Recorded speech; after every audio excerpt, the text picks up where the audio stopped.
한 주간도 잘 보내셨죠? 이제 12월 달 또 들어서 갑작스럽게 날씨가 이제 쌀쌀해져 가고 있습니다. 여러분들 건강에 유의하시고, 저도 이제 알러지가 없었는데 계속적으로 이 콧물 감기가 나서 오늘 녹음하는데 여러 가지 어려운 점이 있는데, 그러함에도 불구하고 여러분들 하여튼간에 건강 관리 잘 하셔서 또 한 해 잘 마무리하시길 바랍니다. 이번 시간에 민군관계론 제 10장 민주주의와 시민의 어떤 병력 의무, 그리고 이제 병력 의무와 관계된 이 민군관계를 우리가 한번 살펴보도록 하겠습니다. 자, 순서는 서론부터 제 4절까지 살펴보도록 하겠습니다. 자, 민주주의는 군대를 필요할까요, 말까요? 안 해도 될까요? 여러분들이 이러한 질문을 받는다면 어떻게 할까요? 민주주의 군대는 어떤 면에서 보면 군대 없는 국가, 즉 국가 없는 사회를 꿈꾸는 이런 어떤 급진적 평화주의자와 그 다음에 이제 아마 무정부주의자가 아닌 한 국가에는 어떻게 됩니까? 방어를 위한 군대가 필요하고 그런 어떤 국방의 토대 위에서 민주주의도 작성할 수 있다는 것이 누구나 동의할 것이라 이렇게 생각이 됩니다. 한국에는 이 군대가 마치 어떻게 됐냐면 민주주의에 반하는 것처럼 여겨지는 경향이 이제 있었습니다. 아무런 이유 없는 오해가 아니지만 실적으로 보면 이 부당한 오해임에는 분명하다라고 할 수 있습니다. 한국의 어떤 현대사 속의 정치적 질곡 이런 것들을 한번 우리가 살펴보면 많은 사람들은 군대를 민주주의와 대립하는 것으로, 그리고 정치적 자유와 그 다음에 어떤 시민의 병력 의무를 대립하는 것으로 이제 오해하고는 한다라고 우리가 이야기할 수 있습니다. 그래서 이 군대와 그 다음에 사회의 어떤 관계에 대한 여러 가지 어떤 생산적 논의가 이루어지기 위해서 이제 군대가 민주주의와 어떤 필연적으로 대립하는 것이 아니라 이 군대의 어떤 그 국민화가 국민의 어떤 그 민주화, 그리고 국가의 어떤 민주화로 이루어졌음을 여기에서는 우리가 밝혀야 된다라는 필요가 있다. 그래서 이제 어떤 역사적인 어떤 고찰을 통해서 이제 밝혀야 된다라고 하고 있는데, 이런 것들은 그래서 우리가 민주주의 군대는 실질적으로 군대는 반드시 이제 우리가 필요하다. 그렇게 된다 그러면 민주주의 하고 있는 국가는 예를 들어서 미국이라든지 예를 들어서 우리 우방 국가에 있는 일본 같은 경우에는 민주주의 하고 있는 나라가 어떤 내는 어떻습니까? 어떤 면에서는 자국의 어떤 그런 안전뿐만 아니라 그 대외적으로 여러 가지 어떤 그런 안전을 통해서 자국의 안보를 확보하는 거잖아요. 그러다 보니까 더 많은 어떤 면에서는 이런 군대가 필요한 이러한 역할을 우리가 한번 볼 수 있으리라 생각을 합니다. 그러면 자, 군대가 민주화의 어떤 역사와 밀접하게 연관되어 있다는 사실은 어떤 논의의 끝이 아니라 이제는 시작이다라고 우리가 볼 수 있다는 거죠. 그래서 민주주의를 어떻게 이해하느냐에 따라서 다시 군대와 사회가 어떤 관계를 맺어야 하는지를 생각하기 우리가 달려있다라고 우리가 볼 수 있다는 거죠. 그래서 이제 서양의 경우는 그 고대와 근대 초기에는 어떤 것은 군대가 시민들 어떤 그 자신에 의해서 직접 운영되어야 한다는 어떤 공화주의적 시각이 지배적이었다면, 이제 어떤 사회의 분화가 이루어지고 그다음에 시장 경제가 발전한 어떤 근대 이후에는 이런 어떤 기능적인 그 분업의 원칙에 따라서 군대 역시 이제 전문가들에 의해서 운영되어야 한다는 이 자유적 시각이 이제 지배적이게 되었다라고 우리가 볼 수 있다는 것입니다. 그래서 군대와 시민의 어떤 병력 의무를 바라보는 여러 가지 어떤 그 상이한 이제 시각이 있는데, 여기는 민주주의를 보는 시각 이거하고 이제 연결됐다라고 우리가 이제 볼 수 있다는 거죠. 그래서 그 두 가지 시각은 공화주의 시각과 공화주의, 즉 공산주의, 그 다음에 이제 민주주의 이거를 이제 이야기할 수 있습니다. 그래서 그 내용에 대해서는 이제 다음 장에서 한번 살펴보도록 하고, 어떤 그런 그 논의를 우리가 이제 한번 살펴봐야 된다라는 것이고, 그 다음에 사회는 군대에 대한 어떤 재정적 통제력과 이 정치적 통제력을 가지는 것으로 충분할까, 아니면 물리적 통제력도 가져야 될까, 이제 이런 것인데, 자, 군대 어떤 그런 군대의 운영에 필요한 세금만 내고 그 직접적 운영은 전문가들에게 맡기고 다만 어떤 정치적 대표자들을 통해서 이 간접적으로 통제만 하면 되는 걸까? 그렇지 않으면 모든 시민이 적어도 일정 기간 동안 이 군인이 되어서 직접 복무를 하고 관여하는 것이 필요한 걸까? 이것이 민주주의의 어떤 관련한 여러 가지 그 의미는 또 무엇일까? 이런 어떤 그런 의문들에 대한 그 질문들에 대한 답하는 것은 결코 쉽지 않다라고 이제 볼 수 있다는 거죠. 왜냐하면 자, 군대와 병력이 순전히 어떤 국내적 문제와만 관련된 것이 아니기 때문이라고 우리가 할 수 있다는 거죠. 그래서 군대와 병력 제도의 어떤 운영 문제는 이 전쟁의 수행 방식의 변화와 매우 긴밀하게 연결되어 있을 뿐만 아니라 그것을 바라보는 우리들의 어떤 시각도 각종 군사적, 비군사적 변화에 영향을 받기 때문에 라고 우리가 볼 수 있다는 거죠. 이제 두 번째는 이러한 어떤 의식을 가지고 민주주의와 병력, 즉 역사적 계열을 우리가 한번 살펴보도록 하겠습니다.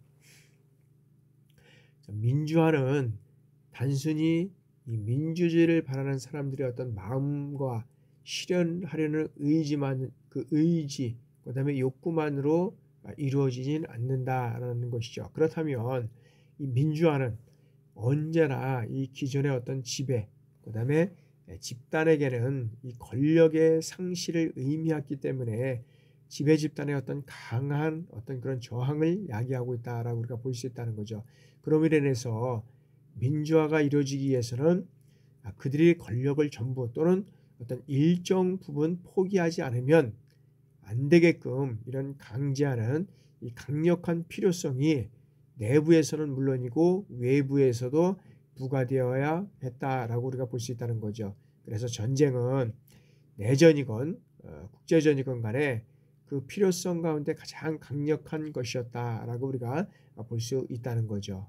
그렇다 그러면 이러한 어떤 그 민주화 요구에 억압하는 이러한 그 지배 집단의 어떤 자연적 경향은 이제는 어떤 면에서 상쇄되고 있다라는 그런 측면에서 민주주의 어떤 성립 조건을 우리가 살펴보면 이러한 민주주의 성립 조건은 자, 교과서들에서는 흔히 이 정치적, 그다음에 경제적, 사회적, 정신적 건강 이제 이런 것들을 이제 언급하고 있는데 이러한 조건들이 실질적으로 보면 갖추어져 있을 때 민주화에 대한 어떤 강력한 요구가 안으로부터 생겨날 수 있는 것은 우리가 사실이다라고 우리가 볼 수 있다는 것입니다.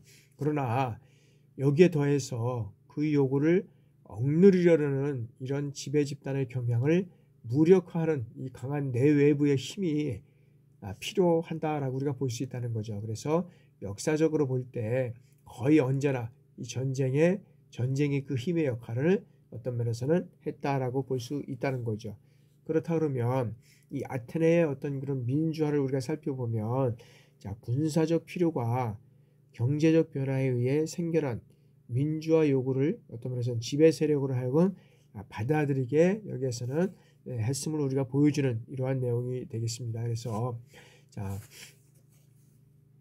여기에서는 자, 경제적 변화 어떤 면에서는 부의 증가는 이 군사적으로 기여할 수 있는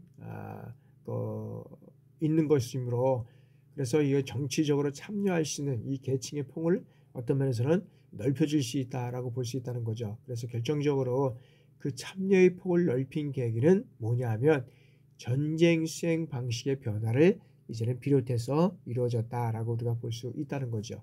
그래서 여기에서는 그 민주화 이전에 여기에서는 여러 가지 어떤 그런 이전의 그 아테네를 우리가 한번 살펴보면 여기에서는 자, 민주화 이전은 여러 가지는 그 민주화 이전의 이러한 상황을 살펴보면 자, 귀족 계급의 어떤 권력 독점을 통해서 그들이 가진 어떤 경제적 능력이 군사적 기여로 이어지고 그것이 다시 이 정치적 발언권으로 이어진 결과라고 우리가 볼 수 있다는 거죠. 그래서 실적으로 보면 이런 어떤 그런 그 민주주의 어떤 이런 경제적인 어떤 변화라고 이렇게 보면 여기에서 보면 실질적으로 보면 이제 그 뭐를 볼 수 있느냐면은 이제 아까도 말씀드렸지만 이제 경제적인 변화, 부의 증가 이런 것들을 통해서 정치적으로 참여할 수 있는 계층의 폭이 넓혀졌고 결정적으로는 이제 전쟁의 어떤 수행 방식의 변화를 가져왔다라고 이제 우리가 볼 수 있다는 거죠. 그렇게 된다 그러면 이 그리스와 페르시아의 어떤 그 전쟁을 통해서 우리가 살펴보면 이 그리스와 페르시아의 어떤 그 전쟁을 통해서 살펴보면 해군력을 중요하게 이제 만들었고 이것이 전함에서 노를 젓는 평민들의 어떤 정치적 영향을 결정적으로 높이는 계기가 되었다라고 우리가 볼 수 있다는 거죠.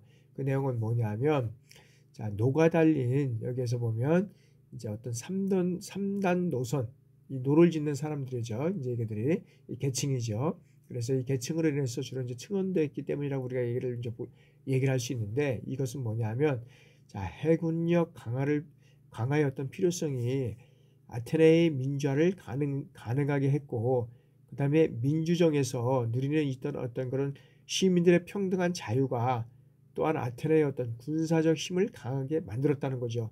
그래서 크고 작은 공직이 모든 시민에게 열려있는 이 조국에 대한 아테네 시민들의 어떤 남다른 애착심이 목숨을 걸고 나라를 지키게 만들었는데 이 나라를 지키는 것이 곧 자신의 자유를 지키는 것이라 마찬가지였기 때문이라고 우리가 볼 수 있다는 거죠. 그래서 여기에서 보면 이제 그러면 이런 어떤 것들은 그 이제 프랑스 혁명을 통해서 이제 여러 가지 어떤 이후의 어떤 그런 사항들을 보면 자, 역사 속에서 이 전쟁을 통해서 다시 한번 평민들이 이 평등한 권리를 가진 존재로 부상하기 위한 것은 이제 프랑스 혁명 이후다라고 이제 우리가 볼 수 있다는 거죠. 그래서 자, 18세기까지 이러한 어떤 전쟁은 기본적으로 제한 전쟁이었다는 거죠. 제한 전쟁. 그래서 이 제한된 사람들이 제한된 목적을 위해서 제한된 수단을 가지고 벌이는 전쟁이었다라는 것이죠. 이런 전쟁 관념과 이런 어떤 전쟁 수행 방식은 어떻게 했냐면 어떤 당시의 신분사회 관념을 어떤 면에서는 보여주고 있다라고 우리가 볼 수 있다는 거죠. 그래서 이 제한을 넘어서야 한다는 주장들이 이제 어떤 그 군사적 필요 때문에 유럽의 여러 군사 전략가들에 의해 이제 제기되었지만은 실적으로 보면 이 당대의 어떤 신분적 관념의 벽을 넘어서 이제는 실현되지 못했다라고 우리가 볼 수 있다는 거죠. 그래서 혁명에 의해서 프랑스의 어떤 구체제가 무너지고 이제는 귀족 중심의 군대에서 이제 소요가 일어나서 귀족 출신 장교들이 외국으로 이제 망령하자 자연스럽게 어떻게 됩니까? 이제는 평민들이 그 자리를 차지함으로써 기존의 군대가 사실상 이제는 국민화했고 그리고 이후에 혁명의 주도 세력들이 이제는 어떤 국민 방위군을 창설함으로써 군대의 어떤 국민화 이런 작업을 본격적으로 이제는 시작하게 됐다라고 우리가 볼 수 있다는 거죠. 그래서 이 프랑스 혁명의 확산을 두려워하는 이제 그 주변 국가들이 프랑스를 공격해오자 이에 맞서 싸우기 위해 이제 혁명 정부는 뭘 증가시킵니까? 이 병력을 증대시켜야 할 필요성을 느끼고 이제 명실상부하게 이제 어떤 면에서는 군대를 이제 국민화했다라고 이제 우리가 볼 수 있는 거죠. 이제 그러면서 여기에서는 이제 국민 개병제가 이제 우리가 여기에서는 이제 나오게 되는 겁니다. 그래서 이제 국민 개병제라는 것은 뭐냐면 우리가 이제 국민 모두가 이 병력을 의무를 갖는 제도가 이제 우리가 국민 개병제라고 할 수 있잖아요. 그래서 자, 우리나라에서도 1949년 이제 어떤 면에서는 제정한 그 병력법에 의해서 죄송합니다. 그 1949년에 제정한 병력법에 의해서 이제 일정한 연령의 남자는 누구나 정해진 기간에 어떤 그 군복무 의무를 지게 되어 있다라고 우리가 이제 볼 수 있다는 거죠. 그래서 여기에서 보면 이제 이 크라우제비치 같은 사람은 이제 이걸 어떻게 국민개병제를 통해서 어떻게 이제 표현했냐 하면은 이렇게 표현을 하고 있습니다. 자, 1793년에 이 상상할 수 없었던 엄청난 군사력이 나타났다는 거죠. 그래서 이 전쟁이 느닷없이 다시 인민이 해야 할 일이 되었고, 그리고 그것도 스스로 모든 시민이라고 생각하는 3천만 인민의 어떤 일이 되었다라고 볼 수 있다는 거죠. 그래서 인민이 전쟁에 참여하게 되었으니 이제 정부와 군대 대신에 전체 인민이 그 자연스러운 힘을 지닌 채 전쟁의 자유판에 오르게 되었다. 그래서 이제는 쓸 수 있는 수단과 그 다음에 끌어낼 수 있는 능력에 그 노력에 일정한 제한이 있을 수 없게 되었다라고 보고요. 그래서 이 전쟁 자체는 엄청난 힘을 갖고 수행될 수밖에 없었고, 그리고 이 힘을 막을 것은 아무도 없었다는 거죠. 그래서 그 결과 이제 적의 위험은 어떻습니까? 극단적인 것이 되었다라고 이제 이 크라우제비치는 표현하고 있다는 것이죠. 그러면서 이제 프로이센의 어떤 군사 개혁안이 이제 선언되게 됩니다. 그래서 이제 이 프로이센의 군사 개혁안은 그 내용은 뭐냐면, 자, 이제부터 장교직에 대한 요구는 평시에는 지식과 교육, 그리고 전시에는 예외적 용기, 그리고 여러 가지 어떤 그 면밀한 이 통찰력을 바탕으로 해서 이제는 보장될 것이 요구된다. 따라서 이러한 자질을 보유한 국민 각자는 어떤 군대의 최고 직책을 차지할 수 있다는 것입니다. 그래서 지금까지 존재해왔던 이런 모든 사회적 차별은 이제부터 군대 안에서 종실될 것이고, 이 각자는 자신의 배경에 관계없이 동일한 의무와 그 다음에 이 동일한 권리를 가진다라는 이 프로이센의 어떤 군사 개혁안이 이제는 대두되게 된다라고 우리가 볼 수 있습니다. 그래서 이 군대의 민주화, 그 다음에 군대의 어떤 국민화, 민주화가 그 자체로서 국가와 사회의 어떤 민주화를 의미하는 것이 아니고, 국가의 민주화는 먼저 어떻게 됩니까? 국가의 어떤 국민화를 필요로 했고, 그 다음에 그것은 다시 군대의 민주화를 필요로 했다는 것이죠. 그래서 이거는 선순환적으로 계속적으로 이루어간다라고 우리가 볼 수 있다는 거죠. 그래서 국가의 민주화는 어떤 면에서는 국민화를 필요했고, 그 국민화는 어떤 군대의 국민화, 민주화를 이제 필요로 하게 된다라고 우리가 여기에서 이제 볼 수 있는 거죠.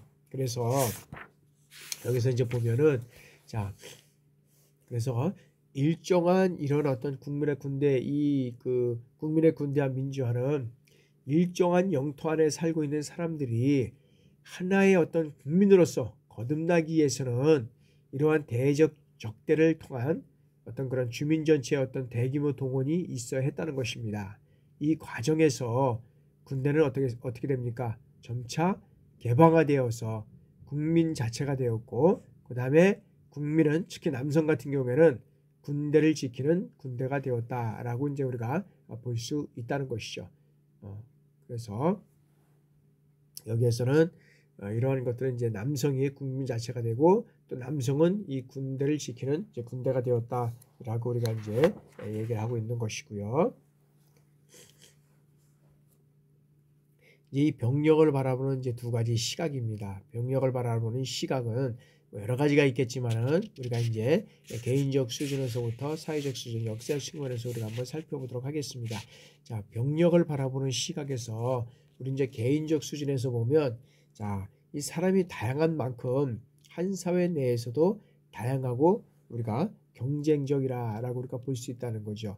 그리고 사회적 수준에서 보면, 자, 어느 정도 동일성과 지속성을 가지고 있고, 누구 한 사람의 어떤 시각이 바뀌듯이 쉽게 바뀌지는 않는다라고 우리가 볼 수 있다는 거죠.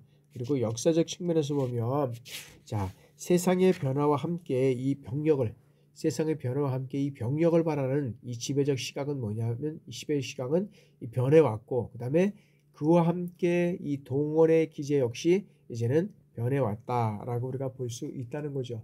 그러나 그것이 단절적으로 어떤 변해온 것은 아니다라고 우리가 볼 수 있다는 거죠.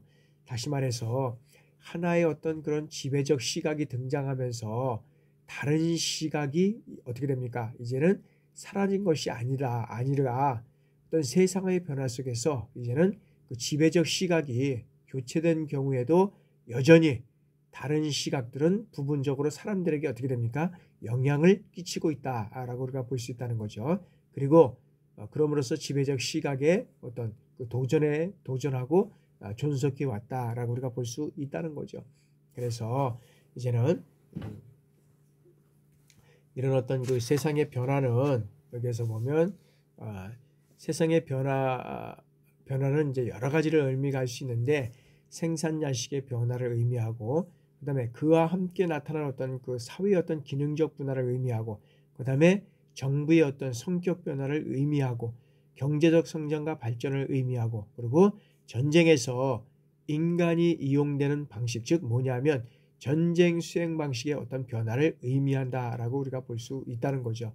그래서 이 세상의 변화는 먼저 어떻게 됩니까? 이 세상의 변화는 여기에서 보면은 먼저 인간에 의해서 다른 의미를 가지는 것으로서 이제는 해석되어야 된다라고 우리가 이제 바라볼 수 있다는 거죠. 그래서 여기서는 이제 병력에 대한 어떤 그런 뭐 토론이라든지 이 병력을 바라보는 시각 이런 것들을 통해서 이제 세상의 변화에 대한 이제 해석이 경쟁적으로 변해가고 있다라고 우리가 이제 볼 수 있다는 거죠. 그래서 이 병력을 바라보는 어떤 면에서는 시각을 우리가 이제 크게 보면 이제 세 가지로 우리가 이제 바라볼 수 있는데 여기에서는 공화주의 즉 공산주의 여기는 공산주의는 공화주의입니다. 공화주의 그다음에 이제 자유주의, 급진주의 뭐 이렇게 이제 우리가 얘기를 할 수 있고 이제 이 공화주의와 자유주의는 이 뒷장에서 이제 계속적으로 설명을 우리가 할 거고 여기서는 이제 급진주의라는 이런 이제 명칭을 통해서 우리가 한번 살펴보도록 하겠습니다.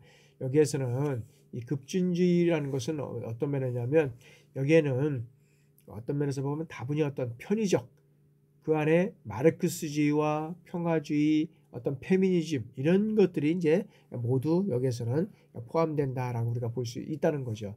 그래서 이 병력의 문제를 이른바 급진적으로 바라보는 이제 시각이 여기에서는 우리가 급진주의 어떤 그런 시각이라고 얘기를 할 수 있는데 이 급진주의는 비교적 현대적인 시각이라고 우리가 얘기를 할 수 있습니다. 그래서 세상의 변화와 그다음에 그에 대한 이런 어떤 새로운 해석들이 반영되어 있는 우리가 시각이다라고 우리가 바라볼 수 있다는 거죠.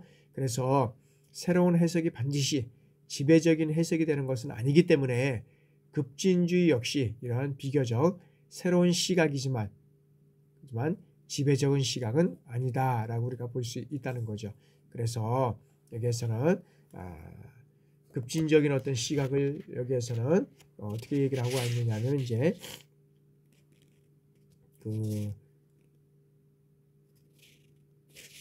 여기서는 이제 어떤 병력 자원의 어떤 급격한 감소를 앞두고 최근 10여 년 사이에 이제 반복해서 제기되는 것이 있는데 그게 이제 뭐냐 하면은 이제 이 모병제 논입니다. 모병제. 그래서 실질적으로 보면 모병제 같은 경우에는 이제 우리가 이제 병력의 어떤 그런 자원의 어떤 급격한 감소로 인해서 이제 모병제를 이제 논의를 하고 있는데 자. 자유주의적 시각조차 즉 한국에서는 비교적 새로운 시각임을 우리가 이제 알 수 있다라고 우리가 볼 수 있는 거죠. 당연하게도 이 자유주의적 시각은 어떤 면에서 보면 여기에서 보면 개인주의, 그다음에 어떤 시장 경제, 그다음에 사회의 어떤 기능적 분화와 분업, 그다음에 사회에 대한 어떤 국가의 최소 개입 이런 어떤 생각과 연관되어 있다라고 우리가 볼 수 있다는 거죠. 그래서 한국 사회에서 이미 어느 정도 이제 규범으로 자리 잡은 것처럼 보이는 이런 이제 원칙들이 이 병력과 관련해서는 아직 지배적인 원칙이 아님을 우리가 생각해야 된다라고 할 수 있다는 겁니다. 그래서 사회의 변화가 매우 다양한 측위에서 여기에서는 상이한 속도로 이루어지는 것을 그리고 정치 문화와 관련된 어떤 근본적 층위에서 한국의 사회가 그리 많이 근대화하지 않았다는 것을 우리는 알 수 있다라고 우리가 볼 수 있다는 거죠. 그래서 이 병력을 바라보는 가장 오래된 어떤 시각은 한국 사회에서 여전히 적어도 어떤 규범적인 차원에서 우리가 살펴보면 지배적인 시각은 여기다 보면 어떤 공화주의다. 공산주의. 그래서 공화주의다. 그래서 실질적으로 보면 이제 얼핏 우리가 생각해 보면 이 강제 진집이라는 현실이 그리고 부유층의 은밀한 병력 기피 현상이 이제는 어떤 공화주의, 공산주의 이념과 모순되는 것처럼 보이기도 하지만 실적으로 보면 이 국민 개병제를 옹호하는 논리나 그다음에 병력 기피를 비판하는 이런 어떤 논리의 상당 부분은 공화주의적이다라고 우리가 볼 수 있다는 거죠. 그래서 그 핵심은 뭐냐? 병력 의무의 어떤 자발적 이행을 통해서 이제 드러나는 어떤 시민의 덕성에 강한 어떤 면에서 보면 강조라고 우리가 할 수 있다라고 볼 수 있다는 것입니다. 그래서 이 공화주의적 시각은 점차 약해지고 있고 어떤 면에서는 지배 집단 이런 것들이 얻는 어떤 이익을 감추기 위한 기만적인 구호처럼 이제는 여겨지고 있다라고 우리가 볼 수 있다는 것이죠. 다음에는 이제 공화주의적 우리가 시각, 이제 공산주의 시각을 우리가 한번 살펴보도록 하겠습니다. 자, 누가 군인이 되어야 하는가? 이런 어떤 질문에 여기에서는 공화주의는 모든 시민이 군인이 되어야 한다라고 대답할 것이다 라고 얘기를 하고 있습니다. 그래서 여기에서는 모든 시민, 이 모든 시민, 모든보다 여기보다는 어떤 시민의 이제는 중점을 두고 있다라고 우리가 볼 수 있다는 거죠. 그래서 여기서는 자, 시민과 국민이 제대로 구분되지 않고 여기는 뭐냐 하면 외국인이 아닌 경우 여기 나가 먹기만 하면 저절로 시민, 즉 나이를 먹기만 하면 저절로 시민이 되는 곳에서 시민이라는 이런 어떤 주체 의미가 제대로 인식되기는 어렵다라고 우리가 볼 수 있다는 거죠. 그러나 공화주의적 시각에서 볼 때 이런 정치적 의미의 시민은 자연적 의미의 어떤 인간이라든지 행정적 의미의 어떤 국민과는 구별된다라고 우리가 볼 수 있는 것입니다. 그리고 이 시민이 되는 이 과정에서 군인이 되는 것은 매우 중요한 의미를 갖는다라고 우리가 볼 수 있는 거죠. 그래서 군인이 되는 것은 뭐냐 하면 시민 자격을 갖추었음을 증명하는 것이다 라고 우리가 볼 수 있다는 거죠. 그리고 이 시민 자격을 얻기 위한 일종의 어떤 통과 의례이다 라고 우리가 볼 수 있고요. 그러므로 인해서 이 군인이 되는 것은 매우 명예로운 일이고 시민만이 누릴 수 있는 우리가 특권이다 라고 우리가 볼 수 있다는 것이죠. 그래서 이런 어떤 정신 속에서 이제 그 17세기 네덜란드의 어떤 스피노자는 이제 어떻게 얘기를 하고 있느냐라고 우리가 보면은 자, 신민이 이 두려움 때문에 놀라서 무기를 잡지 않는 국가는 이 평화를 가진 국가라기보다는 그저 이 전쟁이 없는 국가라고 말할 수 있다라고 볼 수 있는 거죠. 그래서 왜냐하면 이 평화는 전쟁의 부재가 아니라 영혼의 강인함 속에서 생겨나는 어떤 덕이기 때문이다라고 얘기를 하고 있습니다. 그래서 이 공화주의는 정통적으로 전쟁이라든지 군사적 활동을 현대인이 생각하는 것처럼 어떤 부정적으로 보지는 않는다라는데 그 부정적으로 보지는 않는 이유는 뭐냐면 여기는 안 했던 이유는 어디에 있는가 하면은 자, 단순히 전쟁이 없는 상태를 평화라고 보지 않는다는 거죠. 오히려 이 전쟁 속에서 평화를 추구할 수 있다고 우리가 보았다는 거죠. 그래서 이 평화주의적 시각에서 중요한 것은 뭐냐면 이 전쟁이냐 아니냐가 아니라 예속이냐 그다음에 자유인이냐이기 때문이다라고 우리가 얘기를 할 수 있습니다. 그래서 때로는 자유를 지키기 위해서 전쟁이 불가피하고 더 나아가서는 어떻게 됩니까? 팽창이 필연적이라기까지 이제는 생각한다라고 우리가 볼 수 있다는 거죠. 그래서 다수의 국가들 사이에서 이 자국의 이익을 추구하기 위한 경쟁은 이 대립과 갈등을 낳고 결국에는 어떻게 됩니까? 전쟁을 불러온다라고 우리가 볼 수 있다는 거죠. 그래서 이때 이 전쟁에서 생존하기 위해서는 싫든 좋든 어떻게 됩니까? 이 전쟁에서 이기고 스스로 팽창해야 한다라는 것입니다. 그래서 이 필연적인 팽창이 강한 군대의 어떤 필요성을 제기하고 있다라고 우리가 볼 수 있는 것입니다. 그렇다면 여기서는 어떤 군대가 강할까라고 해서 마키아벨리는 어떻게 얘기를 하고 있냐라고 우리가 한번 살펴보도록 하겠습니다. 여기에서 이 강한 군대는 자신의 군대 또는 어떤 자신의 여기에서는 어떤 무력을 얘기를 하고 있다라고 우리가 볼 수 있습니다. 그것은 다시 말해서 뭘 얘기를 하냐면 자국의 어떤 신민 또는 시민 아니면 자신의 부하들로 구성된 군대를 우리가 얘기를 할 수 있다고 볼 수 있습니다. 그래서 그것은 당연히 남의 어떤 무력이라든지 일단 용병이나 원군에 반대하는 것이지만 또한 여기에는 상비군에 반대하는 것이기도 하다라고 우리가 얘기를 할 수 있습니다. 그래서 전통적으로 이 공화주의자들은 이 상비군이라고 할 수 있는 이제 어떤 면에서는 직업군인과 용병을 비판해 왔다라고 우리가 볼 수 있습니다. 그럼 왜 그랬느냐? 여기에서는 자신의 어떤 신민을 잠재적인 적으로 간주하는 이 전제적 지배주의에 대한 어떤 비판이 일어났다는 것입니다. 그래서 이 적으로부터 자기를 지키기 위해서 이 상비군을 두는 지배자는 그 상비군을 유지하기 위해서 피지배자를 수탈하게 마련이고 그 다음에 상비군을 활용하기 위한 전쟁을 벌여서 다시 어떻게 됩니까? 피지배자의 평화로운 이 삶을 파괴하고 그러므로써 결국 자기의 신민을 적으로 만들게 된다는 것이다 라고 우리가 볼 수 있다는 것이죠. 그런 지배자는 피지배자들을 두려워해서 다시 상비군을 강화하고 그러면서 이 불신의 악순환은 계속된다라고 우리가 볼 수 있다는 거죠. 그래서 이 마키아벨리는 여기에서는 이 마키아벨리는 어떤 면에서는 이 지배자와 피지배의 이해관계를 일치시켜서 이 불신의 악순환을 끊으라고 이제는 조언하고 있다라고 볼 수 있습니다. 그래서 여기에서는 이제 마키아벨리의 어떤 그런 그 조언을 내용을 한번 우리가 살펴보면 자, 신생 군주들은 여기에서는 신민들의 무장을 결코 해제시키지 않았다는 것이죠. 반대로 신민들이 무장을 갖추지 않았으면 그들은 항상 신민들에게 무기를 제공했었다라고 우리가 볼 수 있다는 거죠.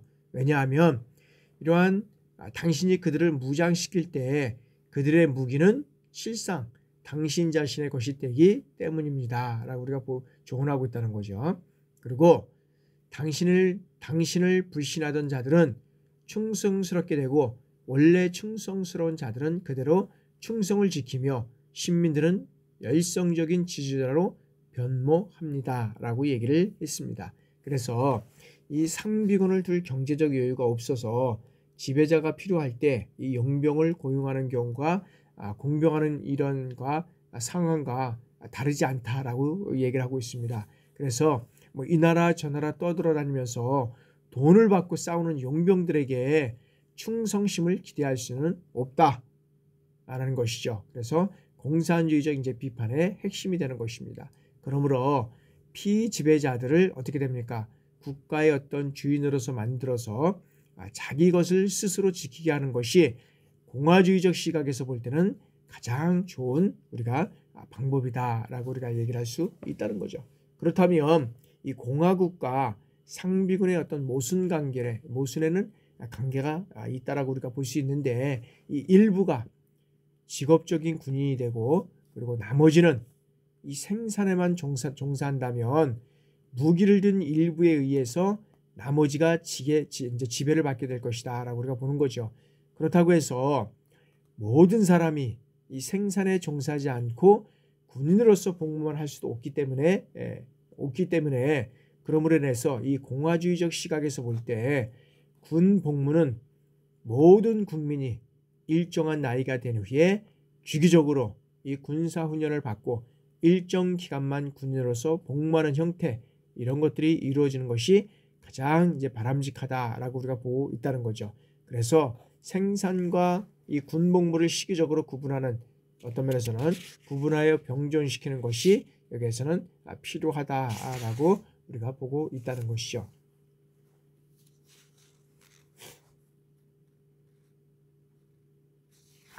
그래서 최악의 어떤 그런 경우가 이제 어떤 원군이라고 우리가 할 수 있는데 이 도움을 받는 군주나 공화국이 그 군대에 대해서 어떠한 권한도 가지지 못하기 때문이라고 이제 우리가 할 수 있는데 그러면서 이제 이 마키아벨리는 현존하는 군주나 오늘날의 공화국이 이 방어와 공격을 위해서 자국민으로 구성된 이 군대를 갖추지 못하고 있다면 이를 크게 부끄러워해야 된다라고 말하고 있다는 것이죠. 그래서 이때 이제 이 군주나 공화국이 진정으로 이 부끄러워할 것은 뭐냐면 그에 의하면 자기 군대의 어떤 부재 자체가 아니라 그런 군대를 만들어내지 못한 무능력 그리고 자국의 백성을 군인답게 만드는 데 실패한 것 이거를 이제 얘기를 하고 있다는 것이죠. 그래서 이제 자유적 시각을 우리가 또 한번 살펴보도록 하겠습니다. 병력을 바라보는 이제 자유적 시각은 어떤 시각에서 우리가 이 병력을 바라볼 것인가라는 것을 우리가 이제 살펴보면 세상에 이 어떤 변화에 주목하고 그 변화의 어떤 필요성을 강조함으로써 공화주의적, 이 공산주의적 시각을 이제는 더 유효하지 않은 낡은 것으로 보고 있다는 거죠.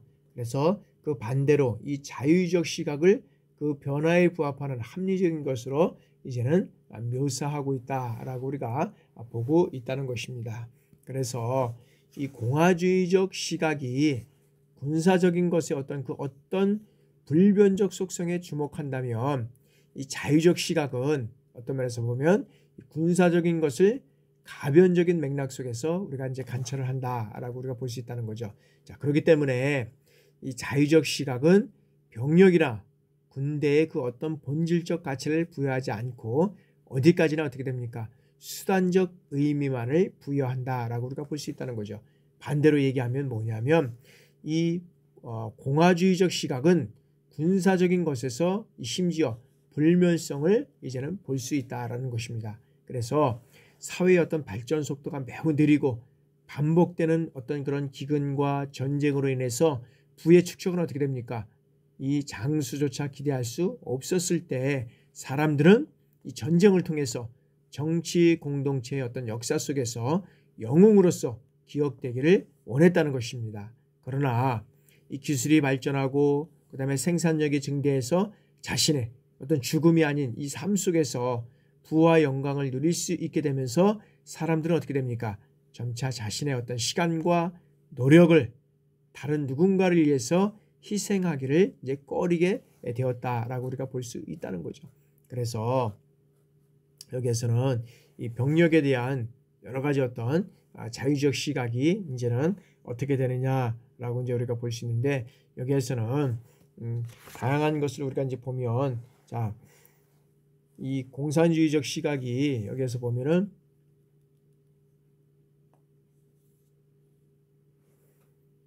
사회적 이 경제적 변화라는 변화와 그 변화가 부분적으로 강제하는 이 개인주의적이고 그 다음에 합리적인 세계 인식에서 우리가 이제 생겨났다. 이 병력에 대한 자유적 시각은 병력의 자유적인 시각은 사회적이고 경제적 발전의 변화를 통해서 이제 부분적으로 강제하는 이 개인주의고 합리적인 세계에서 이제 생겨나게 됐다라고 우리가 볼 수 있다는 거죠. 그래서 18세기 이제 영국의 경제학자 애덤 스미스의 어떤 병력을 바라본 자유적인 어떤 우리가 시각을 이제는 우리가 살펴보면 이 먼저 스미스는 이 스미스는 전쟁이 누구의 비용으로 치르는지를 이제 우리가 살펴보게 된다라는 거죠. 그래서 여기에서 보면 이 스미스에 의하면 여기 보면 스미스는 이제 전쟁이 누구의 비용으로 치는지를 이제 우리가 살펴볼 수 이제 있는데 이 스미스에 의하면 여기에서는 이제 그 근대의 어떤 그런 국민국가가 등장하기 전에 상비군의 어떤 효율성이 부정되고 그다음에 공화주의적 시민군의 위상이 이제 유지되었던 것은 뭐냐면 기본적으로 전쟁에 참여하는 사람을 다른 사람이 부양하는 것이 생산력의 측면에서 어려웠기 때문이다라고 우리가 볼 수 있다는 거죠. 그래서 고대 그리스 아테네 어떤 시민들은 여기는 이제 자기 비용으로 상이하게 무장하고 전쟁에 참여했다는 것입니다. 그렇기 때문에 일정한 수준의 재산이 없는 사람은 전쟁에 아예 참여할 수 없었다는 것입니다. 그러나 이 전쟁의 규모가 커져서 대규모 보병이 이제는 필요해지면서 그리고 마침내 해전에서 배에 어떤 노를 저을 이런 대규모의 노동력이 필요해지면서 몸밖에 가진 것이 없는 이 평민조차 이제는 어떻게 됩니까? 전쟁에 참여할 수 있게 되었고 그 결과로 인해서 민주정이 이제는 등장하게 됐다라고 우리가 볼 수 있다는 거죠. 그래서 이제 중세 봉건 시스템의 어떤 그런 원칙을 우리가 살펴보면 즉 뭐냐면 전쟁에 참여하는 사람이 자기 비용으로 무장한다는 원칙은 유지되었습니다. 유지되었지만 자, 중세에는 전쟁이 시간적으로나 공간적으로 그리고 어떤 인적적으로도 제한되어 이루어졌기 때문에 전쟁에 참여하는 사람의 수가 많지 않았다는 겁니다. 그래서 전쟁은 어디까지나 이 토지를 가진 그러나 노동하지 않는 왕과 영주 그 가신들의 어떤 일이었다라고 우리가 볼 수 있다는 거죠. 그래서 이런 사회 상태의 변화가 이제는 우리가 생겼다고 볼 수 있는데, 그러나 그것이 어떤 스미스에 의하면 전쟁에 참가하는 사람이 자기 자신의 어떤 비용으로 생활하는 것은 불가능하게 만들었다는 것입니다. 그래서 이 전쟁 기술과 생산 기술이 모두 발전해서 한편으로는 개개인이 이 전쟁에 참여하기 위해서 이제는 무장에 필요한 이 비용을 부담할 수 없게 된 것이고, 다른 한편으로는 이 국가만이 이제는 그 비용을 부담할 수 있게 되었다라고 우리가 이제 볼 수 있다는 거죠. 그래서 스미스 군대의 어떤 규모와 여기에서는 인적 구성의 어떤 그런 보면 우리가 이런 것들을 살펴보면 자, 어느 한 사회가 지닌 이 경제적 생산 능력과 그다음에 군사적 기술 어떤 수준 이런 것들이 이제 스미스의 어떤 그런 그 전쟁과 관련돼서 우리가 살펴볼 수 있는데, 여기에서는 그 어떤 면에서는 그 문명 사회에서 이 군인이 아닌 사람들의 어떤 노동에 의해서 이제 부양된다라고 우리가 볼 수 있는 거죠. 그래서 군인의 수는 여기에서는 후자가 그들 자신과 그들의 어떤 부양하지 않으면 안 되는 행정부, 사법부 관리들 이런 것들을 통해서 각각의 어떤 지위에 적합한 방식으로 부양하고, 그리고 부양할 수 있는 사람의 수를 넘지 못한다라고 우리가 보고 있다는 거죠. 그래서 오늘날 어떤 유럽의 문명 국가들에게서는 주민이 이 100분의 1 이상의 군인이라면 즉시 파멸하지 않을 수 없다는 것이 일반적인 생각이다라는 어떤 스미스의 그런 어떤 이런 것들을 주장하고 있다. 그래서 이 스미스의 전쟁 기술의 발전에 대하여서는 여기에서는 어떻게 되느냐면 스미스는 이 그에 의하면 여기에서 보면 이 스미스는 여기에서 보면 자, 그 스미스의 어떤 그런 전쟁 기술은 모두 어떻게 됩니까? 여기에서는 전쟁 기술은 모두 기술 중이고 가장 고도의 것이므로 이 전쟁 기술을 이런 어떤 최고 수준으로 높이기 위해서는 그것이 특정 시민 계급의 유일한 또는 어떤 주된 작업이 되었다라고 우리가 볼 수 있다는 거죠. 그래서 자, 여긴 직업군인의 어떤 필요성을 스미스는 여기는 분업의 합리성을 들어서 옹호하고 있다라고 우리가 볼 수 있다는 거죠. 그래서 다른 어떤 기술의 경우와 마찬가지라도 이 분업이 전쟁 기술의 진보에 필수적인 것이다라고 우리가 볼 수 있다는 거죠. 그래서 여기에서 보면 이 군사적 영역에 이 분업을 도입하는 일은 다른 일반 생산 활동의 경우처럼 개개인이 자연스럽게 합리적으로 선택할 수 있는 일이 아니다라고 이제 스미스는 말하고 있다는 거죠. 그러면 이런 어떤 스미스의 인위적 군사 도입에 대해서 우리가 한번 살펴보면 스미스는 이 기본적으로 자, 부가 이 침략을 유발한다라고 우리가 생각하고 있다는 거죠. 그러므로 이 부를 어떤 면에서 지키기 위해서는 모든 사회가 이 군사적인 노력을 할 필요가 있다는 것입니다. 그래서 유목사회나 농경사회에서는 생산을 위한 활동에 이제 군사적 훈련에 어떤 성격이 숨어 있어서 전투원과 이 비전투원이 따로 구분해서 훈련시키지 않아도 자연스럽게 어떻게 됩니까? 모든 시민이 이제 잠재적으로 전투원이 된다는 겁니다. 그 반면에 산업사회에서는 생산활동에 이 군사적 훈련의 성격도 없고, 그 다음에 어떤 그런 사시사철 어떤 생산에 종사할 수 있어서 생산에 이 차질을 빚지 않고서는 군사적 훈련을 따로 받기가 어렵다는 거죠. 그래서 국가가 인위적으로 개입하지 않는 한 사실상 모든 시민이 비전투원이 된다라는 거죠. 그러면 이 부를 지킬 수가 없게 된다라는 것이죠. 그래서 이 병력을 바라보는 이제 시각은 어떻게 되냐 하면은 여기에서는 자유주의 자체가 어떤 면에서는 이 국가의 어떤 이런 기능 자체를 부정하지 않듯이 여기에서는 군사적인 것 자체와 그 기능을 부정하지 않는다. 그래서 다시 병력을 바라보는 이 자유적 시각은 자유주의 자체가 이 국가의 어떤 기능적 자체를 부정하지 않는다. 그래서 군사적인 것 자체와 그 기능을 부정하지 않는다라고 우리가 이제 볼 수 있다는 거죠. 그렇게 된다 그러면 여기서는 뭐냐면 자, 오히려 자유적 시각은 뭐냐면 자, 그것의 어떤 전문성을 요구하고 있다는 거죠. 그래서 이를 궁극적으로 보면 자, 군인이 아닌 일반 사람들, 곧 경제활동에 종사하는 사람들의 이제 자유를 우리가 이해한 것이다라고 우리가 볼 수 있다는 거죠. 그래서 이 스미스는 직업군인이 면병보다 뛰어난 것이 뭐냐면 단지 이 병기의 취급에서만은 아니다라고 우리가 말하고 있다는 거죠.